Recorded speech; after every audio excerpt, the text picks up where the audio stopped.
Mengaum.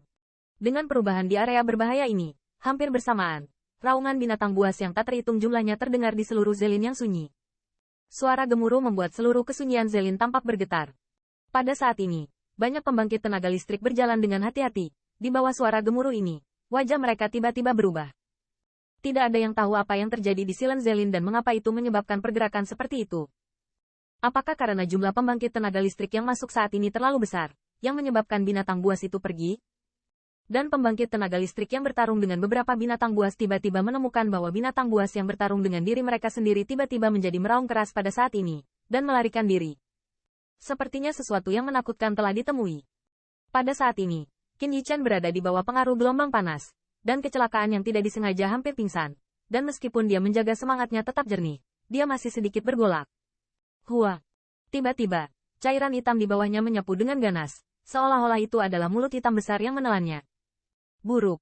Qin Yichen dalam hati berteriak, hatinya ngeri. Saat ini, bahkan True Origin tidak dapat menggunakannya. Tubuhnya seperti dikendalikan oleh kekuatan khusus di udara. Dia tidak bisa bergerak sama sekali. Dia hanya bisa melihat mulut besar itu menggigit dirinya sendiri. Tapi itu seketika.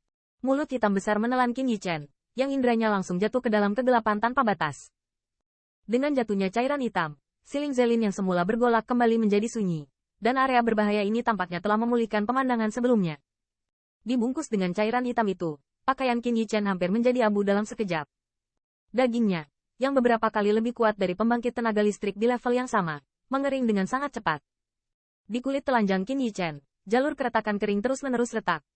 Segera setelah darah menembus keluar, itu menggumpal dan berubah menjadi lapisan tebal kepompong darah yang membungkus kulit. Engah. Di tubuh Qin Yichen, ada bekas luka di sekujur tubuhnya, dan di jiwanya. Ketika Zi benar-benar dalam kegelapan, suara mendengung yang aneh tiba-tiba terdengar, dan kemudian, sinar cahaya memancar dari tangannya. Ini seperti kepompong yang membungkus tubuhnya. Kepompong cahaya ini terlihat sangat lemah, tetapi ketika udara panas yang tampaknya sulit bahkan untuk mengguncang pusat tenaga suci datang lagi, itu hanya membuat permukaan kepompong cahaya sedikit berfluktuasi. Di bawah naungan kepompong cahaya, cairan hitam itu tidak akan bisa terkikis, dan tubuh Qin Yichen tenggelam perlahan, dan akhirnya menghilang ke dalam kegelapan yang tak berujung. Ketika Qin Yichen membuka matanya, matanya gelap. Hanya padanya, ada lingkaran samar sinar putih yang menutupinya. Bukaan yang tampaknya lemah itu tidak bisa dihancurkan. Qin Yichen mengerutkan kening. Ada perasaan sangat lemah di tubuhnya, seperti orang normal yang sakit parah, dan dia tidak memiliki kemampuan untuk bertindak. Di atas tubuhnya, ditutupi lapisan tebal kepompong darah, yang terlihat sangat menyedihkan.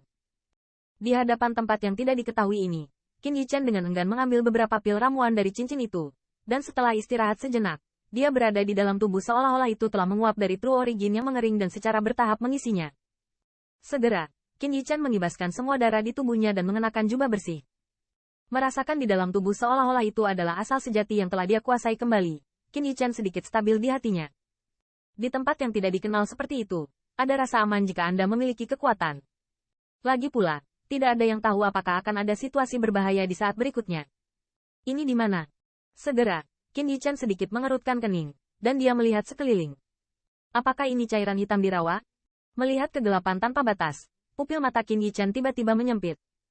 Karena, dia menemukan bahwa benda gelap ini memiliki rasa kenalan. Benda hitam itu sebenarnya bukan jenis cairan yang mengalir di permukaan rawa, tetapi juga kumpulan serangga hitam yang tak terhitung jumlahnya yang tampaknya memiliki kehidupan. Tanpa pengamatan yang cermat, mereka benar-benar memperlakukannya sebagai cairan hitam. Selain itu, Qin Yichen menemukan bahwa hal-hal ini sama dengan yang pernah dilihatnya, dan memiliki rasa yang sangat jahat.